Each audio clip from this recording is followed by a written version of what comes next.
aku sudah berada di gedung DPRD Kota Bekasi. Aku mau ngapain hari ini? Jadi kita akan berbincang-bincang dengan beberapa anggota dewan dan juga ada satu kegiatan seru yang akan aku lakuin sama Ketua DPRD Kota Bekasi. Mau tahu serunya seperti apa? Ikutin aku terus ya. Yuk!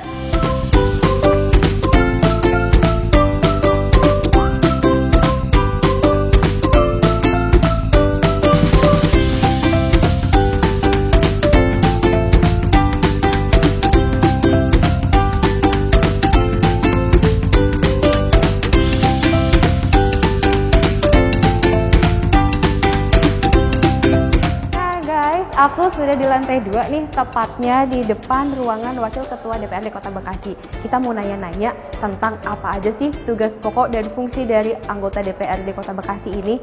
Kita langsung aja masuk. Ayo. Halo, selamat pagi. Selamat Bapak, pagi, Tahapan. Assalamualaikum Mbak Selvi. Selamat datang. Terima kasih Pak Tahapan. Pak, saya izin nih Iya, Pak. monggo silahkan duduk dulu Mbak Selvi. Baik, makasih Pak. Saya izin mohon waktunya loh Pak. Siap Mbak, Jadi gimana kita Mbak? mau diskusi atau ngobrol-ngobrol sebentar ya Pak. Tapi sebelum itu boleh izin lagi Pak, kita buka masker. Bapak sudah vaksin kan? Aman kan Iya, Pak? aman Mbak, insya Allah aman. Oke, baik, kita buka masker ya Iya, Pak, baik. supaya ngobrol Sama-sama, lebih Mbak. santai. Apa kabar Pak Bambang? Saya enak panggil Pak Bambang aja ya. Iya Mbak, Alhamdulillah baik Mbak, dalam Baik. lindungannya, amin. Sehat selalu ya Pak Sehat ya. selalu.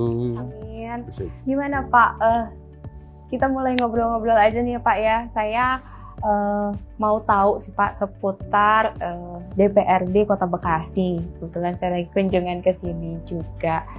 Pak Bambang, saya sebenarnya pengen tahu juga sih awal mula Pak Bambang ini berkecimpung di dunia politik sejak kapan nih Pak? Saya berkecimpung di politik praktis itu 2004. Mulai lagi di 2014. Setelah itu di 2013 tepatnya saya terpanggil kembali untuk ikut menyumbangkan pikiran dan tenaga kami untuk kepentingan Indonesia Raya yang lebih baik di tahun 2013. 2013. Iya, 2014 baru kami mencalonkan diri. Kalau boleh tahu lebih dalam lagi nih Pak ya, tugas pokok dan fungsi sebelum masuk ke komisi, mungkin lebih ke anggota dewan itu sendiri. Sebenarnya tugas pokok dan fungsi itu foksinya itu apa sih Pak? Iya, sebetulnya fungsi kami itu sebetulnya ada 3 Mbak.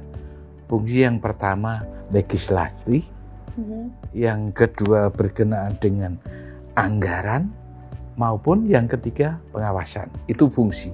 Tugas maupun juga wewenang kami banyak hal yang berkenaan dengan itu, baik dalam rangka pengawasan penyelenggaraan pemerintahan di Kota Bekasi, juga kami membuat produk-produk legalisasi berkenaan dengan aturan-aturan, norma-norma yang berkenaan dengan penyelenggaraan pemerintahan, dan yang ketiga yaitu membuat budgeting anggaran bersama-sama eksekutif, khususnya untuk APBD Kota Bekasi. Kalau di DPRD Kota Bekasi ini, saya mau nanya tentang struktur sih Pak. Ada berapa komisi, kemudian ada berapa sih wakil ketua di sini? Itu sih Pak, boleh nggak Pak dijelasin lagi? Mbak Selvi, di kami itu strukturnya itu kan ada ketua DPRD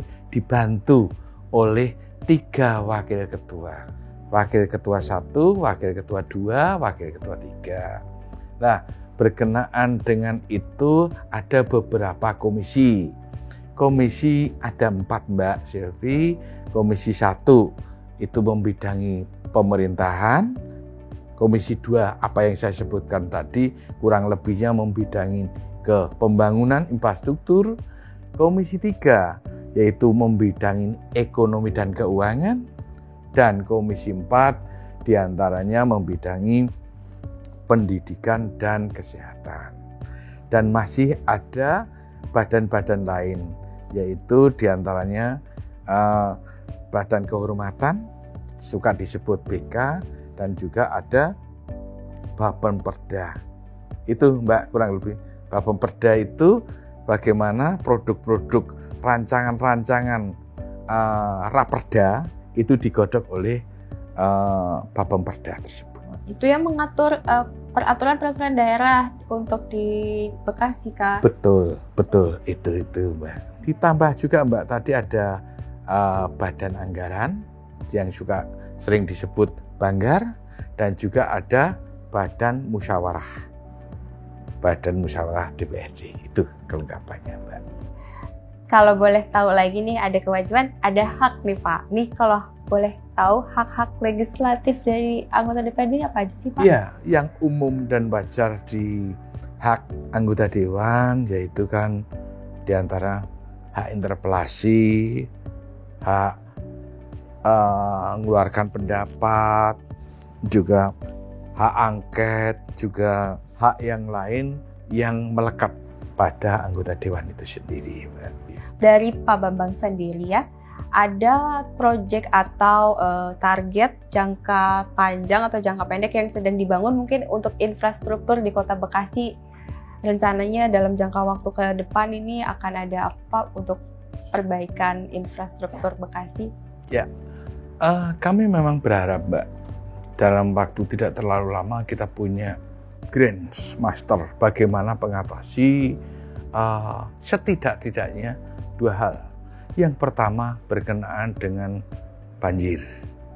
Luar biasa, sentimen kita sekarang udah mulai naik terus tingkat genangan air yang sudah luar biasa, kita pembuangan juga kesulitan dari hulu sampai hilir agar kiranya bahwa aliran itu bisa berjalan dengan lancar. Ini yang pertama. Yang kedua yang perlu kita cepat atasi, bagaimana mengatasi kemacetan. Banjir dan macet ya Pak? Ya, macet. Dua permasalahan utama Kota Bekasi. Ya, khususnya di infrastruktur. Infrastruktur, ya. Itu yang perlu kita soroti.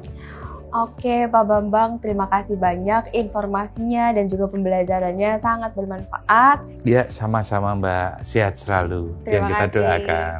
Terima kasih Pak Bambang. Sekarang saya mohon izin untuk ke tempat lain lagi ya Pak. Terima kasih atas waktunya. Ya, sama-sama Pak. Salam sehat untuk kita semua. Sehat-sehat selalu Pak. Terima kasih.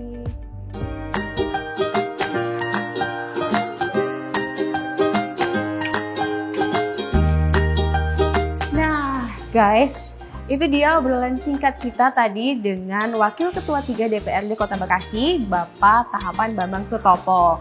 Kita jadi tahu ya, apa aja tugas-tugas dari anggota Dewan, dan juga dari komisi-komisi yang ada di dalamnya, mulai dari Komisi 1 sampai Komisi 4. Sekarang, selanjutnya kita mau keliling-keliling DPRD dulu. Kalian tetap ikutin ya. Ayo guys!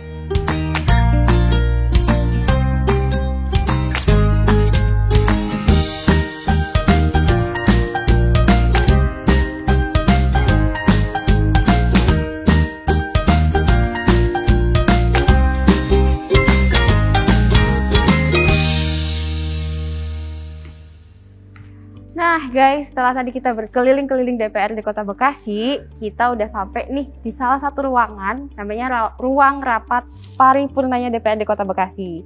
Di sini kita sebenarnya bakalan ngobrol-ngobrol lagi seputar DPRD Kota Bekasi sama salah satu narasumber lain. Kita langsung sapa aja ya bapaknya ya. Halo. Halo, selamat Pak datang Daryanto. Mbak Silvi di DPRD Kota Bekasi. Gimana kabar? Terima kasih Pak. Tadi kita sudah keliling-keliling Pak. Oh, gitu ya. Oh, Bapak iya. apa kabar? Baik, sehat. Silakan duduk. Oh terima kasih Pak. Iya, gimana setelah lihat-lihat DPRD Kota Bekasi?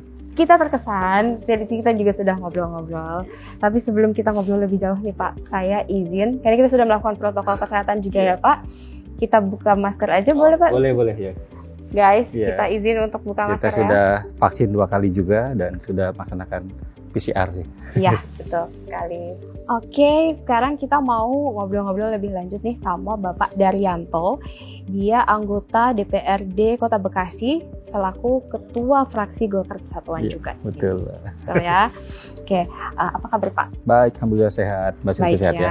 Alhamdulillah sehat. Pak, kita mau ngobrol-ngobrol juga nih seputar DPRD. Tapi lebih ke saya pengen tahu dulu nih lebih ke kegiatan Pak Daryanto ini. Sekarang nih lagi fokus untuk apa, Pak?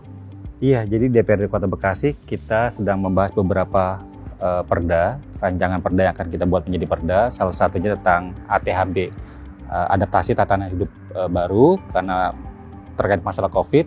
Jadi kita memperbarui masalah perda tersebut, dan juga tetap kita masih membahas masalah kesehatan dan pendidikan juga.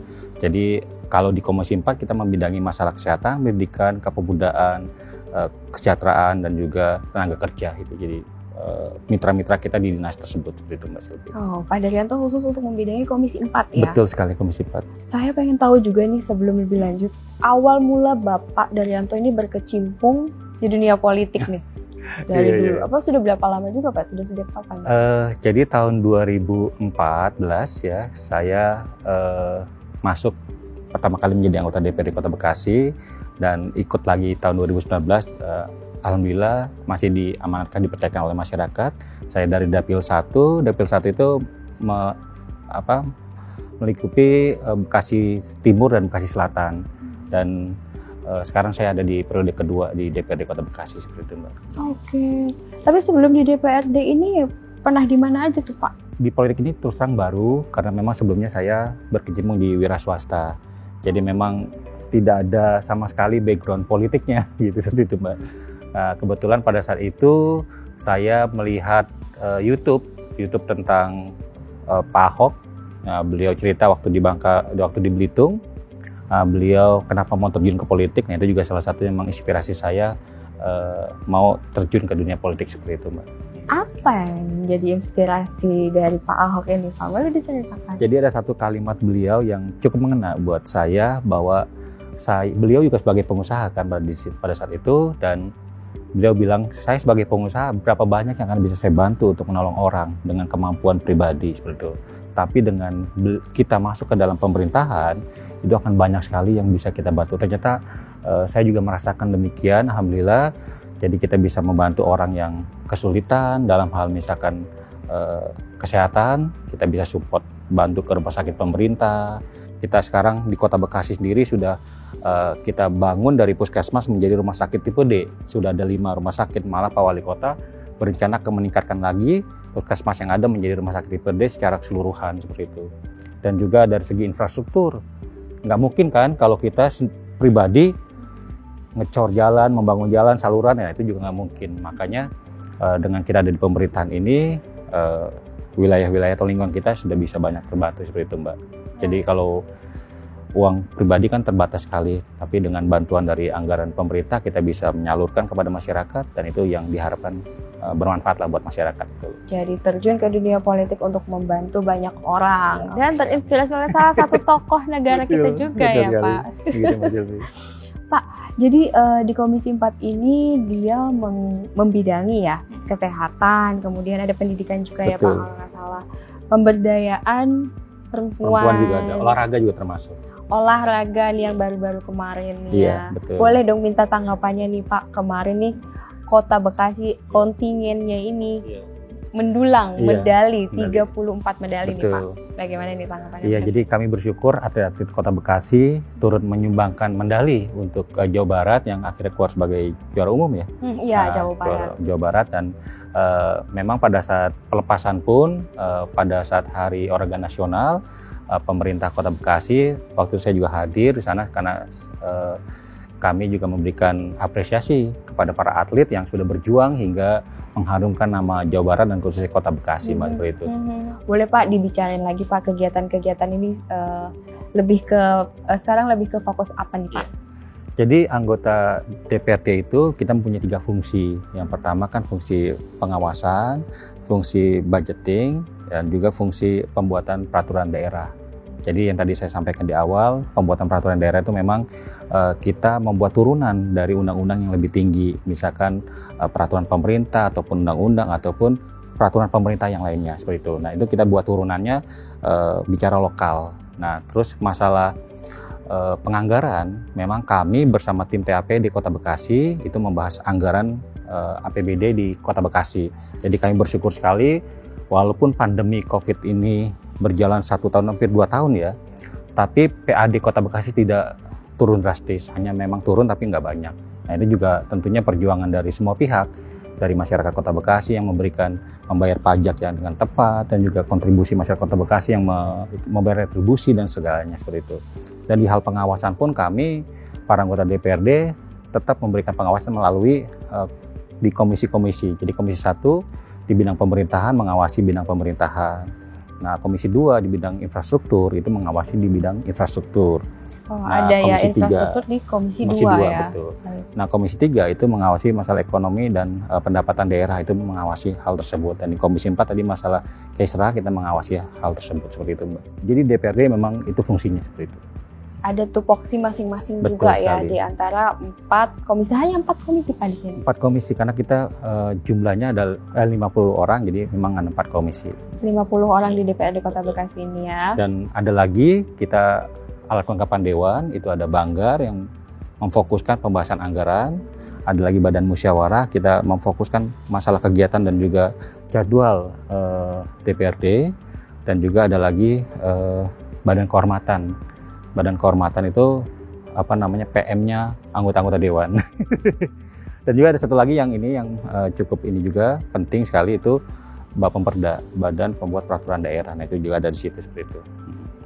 Pak Daryanto, mungkin ini pemirsa juga di rumah mau tahu nih ya, kalau dari struktur DPRD Kota Bekasi itu seperti apa sih, mulai dari ketuanya, kemudian wakil ketua, kalau nggak salah wakil ketuanya juga nggak satu gitu kan, bukan presiden dan wakil presiden gitu ya Pak.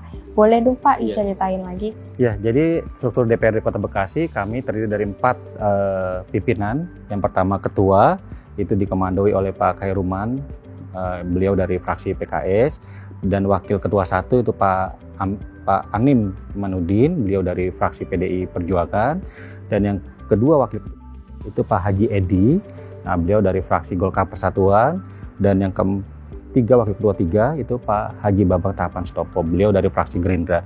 Nah memang ini sudah ditentukan dalam ketentuan aturan bahwa para pemenang pemilu tahun 2019 yang lalu itu yang menduduki posisi tersebut. Jadi seperti itu, Mbak.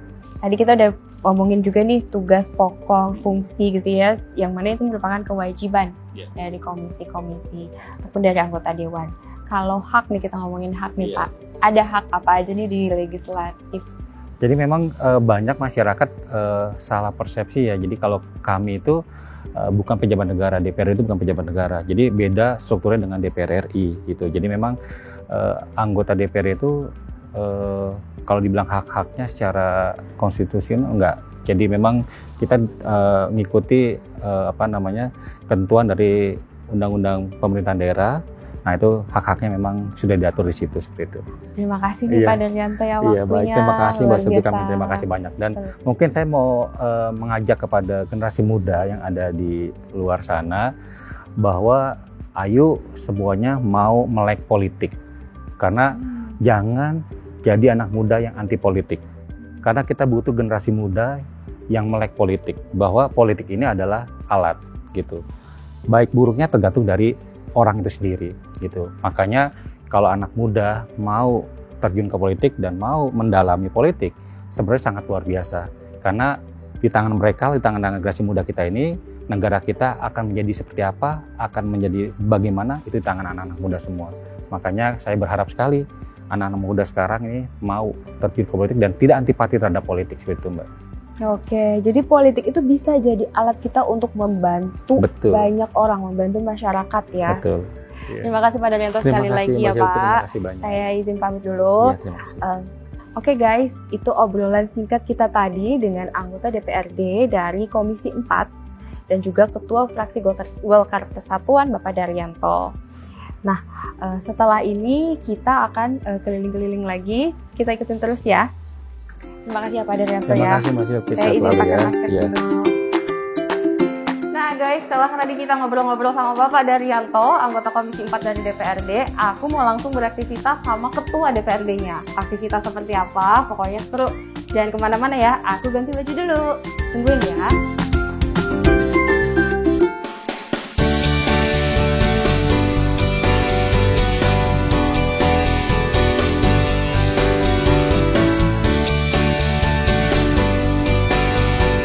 Hai Hai guys, kali ini aku ada di lokasi kedua dan tepatnya ada di depan kampus Unisma Kalimalang Bekasi. Kali ini aku akan diajakin main kano sama Bapak Khairulman. Tapi aku cari dulu ya guys, di mana dia, kayaknya dia belum datang. Ikutin aku terus ya.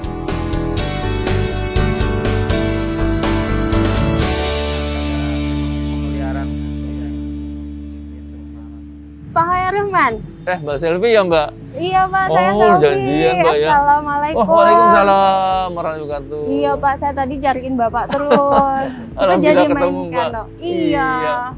Jadi kita main kano hari ini Pak. Jadi Mbak, mumpung nanti ada orang pemiliknya nanti ini. Oh gitu. Ini Iya. Bapak dengan siapa Pak? Oh iya, Kalau boleh kenalkan Mbak saya ya. tahu. Ini Pak Hanan, Sekretaris DPRD Kota Bekasi. Iya Pak Hanan. Nama Halo. kenal Mbak Selvi. Iya. Halo Pak. Ini Pak Heri Mulyono. Nah inilah yang dari POTSI, yaitu Bendahara Persatuan Olahraga Dayung. Oh, seluruh Indonesia, dari Kota Polsi, Bekasi. Pak Heri Mulyono. Kebetulan sekali. Ya guys, kebetulan nih aku udah sama Pak Khairulman. Hari ini kita jadi nih main kano. Tapi boleh ya Pak ngobrol-ngobrol sedikit dulu Boleh, ya, Mbak. Iya. sebelum kita main kano ya Pak ya. Betul. Oh, kebetulan juga di sini ada Pak Heri Mulyono ya. Saya. Dari Persatuan Olahraga Dayung Seluruh Indonesia. Betul. Itu ya. Pak, boleh deh saya ngobrol-ngobrol dulu Pak Khairulman. Iya. Saya izin ke Pak Heri Mulyono dulu ya Pak. Silakan Mbak. Boleh deh Pak. Ini kita kan mau main kano nih Pak. Iya. Mau main dayung ya. Sebenarnya dari POTSI sendiri, seberapa banyak sih Pak yang minat nih untuk mengikuti olahraga dayung ini? Mungkin kita kebetulan lagi di depan kampus Unisma nih ya. Banyak nggak Pak mahasiswa yang Kebetulan kita kan di sini yang membawahi dayung sendiri di komunitas, bukan komunitas ya, yaitu Mapala Tapak Giri ya. Antusias dari mahasiswa pencinta alam ya, alhamdulillah banyak. Nah, udah gitu ditambah dengan pencinta alam dari tiap-tiap sekolah, ada SMP dan SMA. Jadi banyak lah, untuk komunitas banyak. Tapi kalau di sini lebih ke olahraga rekreasi. Oke, baik Pak. Tapi ini loh, kemarin kan baru-baru aja nih kita lagi hangat-hangat banget nih PON ya Pak ya. Betul Mbak ya. Di Papua. Sebenarnya sejauh mana sih dan udah ikut lomba apa atau kejuaraan apa aja sih Pak dayung ini Pak? Kalau dari PONSI Kota Bekasi sendiri, kita di PON kemarin alhamdulillah Mbak, kita mempunyai kontribusi 2 atlet perempuan, yang mana ya alhamdulillah hasilnya kita dari Nurmeni dan Rati itu kita mendapatkan 4 medali emas, Wih, 2 perak, ya? 2 perunggu. 4 emas, 2 2 perak, perak, 2 perunggu. 2 perunggu. Betul. Dari Bekasi itu semua Dari Pak? Kota Bekasi. 8 nomor ya. Betul. Dari Dan kota. kebetulan Nurmeni ini salah satu mahasiswa Penjaskes Unisma Bekasi, dan kebetulan juga keluarga dari Mapala Tapak Girinya sendiri. Luar biasa. Berarti dari Mapala atau dari komunitas ini ya Pak ya, awalnya sudah bisa melahirkan atlet-atlet yang bisa mengharumkan nama Indonesia gitu ya Pak Dan ya. tentunya ini ya berkat kontribusi antara KONI, pemerintah daerah serta dari pihak DPRD Kota sendiri. Bekasi. Betul. Oke, terima kasih Pak ya. Nah, kita berbicara tentang DPRD Kota Bekasi. Di sini ada Pak Khairulman atau akrab disapa Bang Coy. Boleh nggak saya manggil Boleh, Bang Coy Mbak aja? Selvi. Boleh ya, Biar Pak. lebih akrab. Supaya gampang. Ya, Pak Khairulman atau Bang Coy ini selaku Ketua DPRD Kota Bekasi ya Pak ya. Kemudian ada Pak Hanan selaku Sekretaris Dewan atau Sekretaris DPRD Kota Bekasi. Nah, Bang Coy, aku mau nanya nih, sebenarnya sudah sejauh apa sih dukungan-dukungan dari DPRD terhadap olahraga dayung ya khususnya ya? Memang Mbak, kalau kita perhatikan, ini khususnya dayung ya, tapi secara umum olahraga Kota Bekasi, kita melihat olahraga adalah sektor strategis yang dapat dimanfaatkan untuk menyalurkan berbagai bakat dan potensi anak muda kita. Dan praktis masa-masa muda itu memang salah satu sektor strategisnya olahraga, di mana mereka dengan energinya, dengan perannya bisa berkiprah, berbasis kepada kesukaan, kegemaran atau hobi lah bahasanya. Dan dari hobi itulah kemudian mereka menikmati, lalu kemudian mengembangkan potensinya, dan sekaligus bisa menyumbangkan prestasi yang menjadi kebanggaan Kota Bekasi. Dalam hal ini, kami DPRD sangat mendukung dilakukannya gerakan memasyarakatkan olahraga sekaligus mengolahraga masyarakat. Nah, salah satunya dayung. Sekalipun kalau boleh kita akui, dayung ini kan membutuhkan sarana-sarana yang khusus ya. Tadi yang disebutkan oleh Pak Heri itu kalau misalnya untuk latihan ya minimal 20 kilo gitu ya. Kalaupun lihat dari ketersediaan sarana di Kota Bekasi, paling memungkinkan ya Kalimalang. Karena kalau kita lihat di sini, maka kurang lebih 1,5 kilo itu bisa dipakai hanya untuk ya mungkin latihan lomba sprint gitu untuk nomor 500 meter. Selebihnya tadi sampaikan Pak Heri memang mengemas potensi Kalimalang ini menjadi salah satu wisata sekaligus tempat olahraga itu salah satu poin sendiri. Nah, selebihnya di samping keberadaan tempat untuk olahraga tentunya sarana prasarana, dan kita melakukan dukungan support anggaran untuk KONI yang memungkinkan berbagai cabang olahraga di Kota Bekasi bisa berkembang. Salah satunya ada POTSI, di mana ada kurang lebih 42 cabang olahraga yang dikembangkan di Kota Bekasi. Salah satunya adalah POTSI. Dan ini salah satu yang membanggakan Kota Bekasi, karena disampaikan tadi ada 4 emas, 2 perak, 2 perunggu, berarti kan 8 medali yang memang didapatkan dari PON kemarin di Papua. Dari PON ya Pak ya? Iya. Bagus sekali, luar biasa ya guys, ternyata Kota Bekasi sudah melahirkan atlet-atlet nasional. Aku boleh nanya ke Pak Hanan nggak? Ya, boleh ya, ya? Mbak Selvi, Pak Hanan selaku Sekwan DPRD nih ya, kita kan sudah tahu nih banyak ternyata prestasinya dari dayung ini ya untuk Kota Bekasi gitu. Apa sih perannya itu dari Sekwan sendiri untuk mendukung atlet-atlet? Makasih Mbak Selvi, tadi kan disampaikan oleh Pak Ketua, beliau sangat respon sekali mendukung terhadap aktivitas dayung ini. Tentunya kami selaku sekretariat DPRD yang fungsinya memfasilitasi supporting staff, yaitu selalu melayani memfasilitasi aktivitas dewan. Terutama dalam kegiatan ini tentunya kami siap memfasilitasi apa yang menjadi rencana kegiatan di DPRD itu sendiri gitu Mbak Selvi. Oke, boleh nih nanya sedikit ya, masuk ke ranah DPRD nih. Sebenarnya ada nggak sih Pak kebijakan-kebijakan yang emang dibuat gitu ya untuk mendukung para atlet atau pemuda-pemudi kita di Kota Bekasi dalam hal olahraga gitu?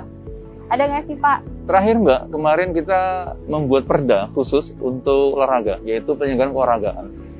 Satu perda yang memang kita buat untuk bisa mempayungi hukum penganggaran di APBD Kota Bekasi, sehingga kemajuan olahraga Kota Bekasi dapat tersapot langsung dengan anggaran APBD, termasuk untuk penyelenggaraan kejuaraan atau untuk membuat pelengkapan sarana prasarana.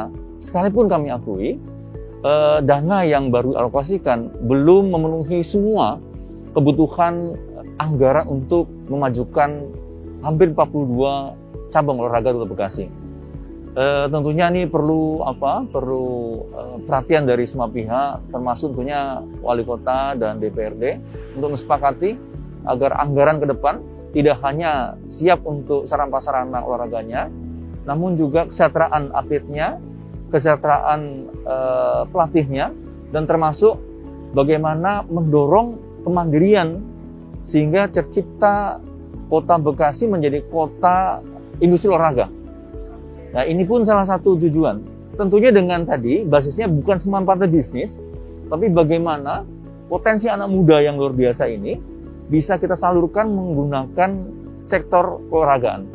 Nah, keolahragaan ini tentunya semangat masih muda, kita dorong tidak hanya pemuda lingkungan, namun juga mahasiswa gitu ya. Semua mereka yang berusia muda di bawah 40 tahun, bahkan jauh sebelumnya gitu ya. Karena untuk menampilkan atau menghadirkan atlet, kita juga butuhkan konsivitas, yaitu masyarakat pecinta olahraga.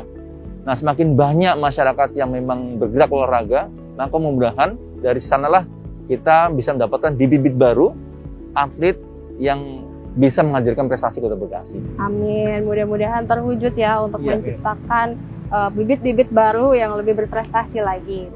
Jadi harapan Pak Heri nih kalau boleh tahu apa nih terhadap DPRD boleh ya, kebetulan ada Bang Choi juga nih untuk bisa mengembangkan atau meningkatkan lagi prestasi dan juga minat-minat pemuda-pemuda akan dayung. Ya, harapan kami karena Dayung Kota Bekasi ini sudah istilahnya sudah punya prestasi lah ya. Jadi sudah sepantasnya dari pihak pemerintah daerah dan tentunya pihak DPRD ya memberikan fasilitas yang memang selayaknya diberikan gitu. Yang mana kita selama ini kontrak rumah di Ciburu untuk latihan di Ciburu, termasuk kita makan full dari kita untuk makan setiap harinya itu. Di mana Pak latihannya? Latihannya kalau untuk latihan sendiri di Ciburui Padalarang, Kabupaten Bandung Barat. Nah, kebetulan untuk sekarang posisinya lagi di Cipule, persiapan babak kualifikasi Porda. Karawang ya? Karawang, Cipule Karawang, ya betul. Ya, itu sih yang harapan kami.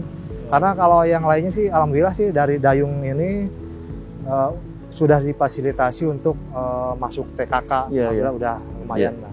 Alhamdulillah. Oke, nah Bang Choi ada tanggapan lagi mungkin Bang Choi? Tentunya Mbak, untuk memajukan olahraga tidak semata-mata menjadi tanggung jawab KUNI saja ataupun Dinas Olahraga Pemuda Olahraga, namun juga pelibatan semua pihak, termasuk tentunya pihak swasta maupun komunitas. Nah, kita berharap peran swasta juga dalam membantu pendanaan, mensponsori kejuaraan, bahkan meningkatkan kesejahteraan bagi para atlet. Nah, khusus bagi mereka prestasi, maka Kota Bekasi pun berupaya menyiapkan bonus, yaitu bonus pembinaan, agar mereka yang prestasi memang dapat apresiasi penuh dari pemerintah kota. Nah, ini yang sehingga menarik nih. Mereka tentunya semakin semangat untuk menghasilkan, mempertahankan, bahkan mengembangkan prestasinya. Selebihnya adalah masa depan mereka. Tadi disebutkan sesudah mereka jadi atlet, biasanya mereka khawatir ya ke depan seperti apa sebenarnya. Nah, paling tepat adalah menyiapkan pekerjaan sehingga mereka dijamin pekerjaannya sekaligus tetap mempertahankan kondisi yang memungkinkan mereka berlatih sehingga prestasi yang mereka raih dapat dipertahankan dan dikembangkan. Nah, kelihatannya support itu membutuhkan banyak peran dari semua pihak. Semoga saja Kota Bekasi kondusif ya untuk memunculkan kota yang benar-benar masyarakatnya cinta olahraga dan kemudian mendorong kemajuan semua cabang olahraga di Kota Bekasi. Demikian gambarannya, Mbak. Oke, kabar bagus nih guys. Jadi untuk pemuda-pemuda kita yang mau mengembangkan bakat, terus kemudian serius nih di dunia olahraga jadi atlet, ada apresiasi tentunya dan nanti akan disiapkan lapangan pekerjaan, jalur atlet gitu ya Pak? Betul. Termasuk tidak hanya atlet yang yang normal ya, karena kita juga memiliki atlet yang disabilitas, yang difabel, yang mereka juga paralimpik. Paralimpik itu ternyata olahraga untuk mereka yang keterbatasan. Itu juga sama, kita membutuhkan perhatian juga mereka, sehingga siapapun mereka di Kota Bekasi, termasuk yang difabel, yang memiliki keterbatasan disabilitas, memungkinkan untuk berperan memajukan olahraga sekaligus mereka hadir menawarkan prestasi yang membanggakan Kota Bekasi. Terima kasih Bang Choi, ilmunya, pengetahuannya, informasinya sangat bermanfaat. Nah, kita udah ngomong panjang lebar nih. Tadinya dari yang sedikit jadi lengkap banget nih pembahasannya. Saya mau ingetin lagi, jadi nggak nih Pak main kano? Gimana Pak Heri? Ayo, silakan. Kita coba. Siap, boleh silakan. Ya? Oke guys, itu dia pembicaraan ataupun obrolan kita dengan Bang Choi selaku Ketua DPRD Kota Bekasi, ada Pak Hanan selaku Sekwan, dan juga Pak Heri Mulyono ya selaku Bendahara Porsi. Dan kita akan kembali lagi di next episode. Tetap ikutin terus ya guys ya. Sampai jumpa. Bye. Ayo Pak.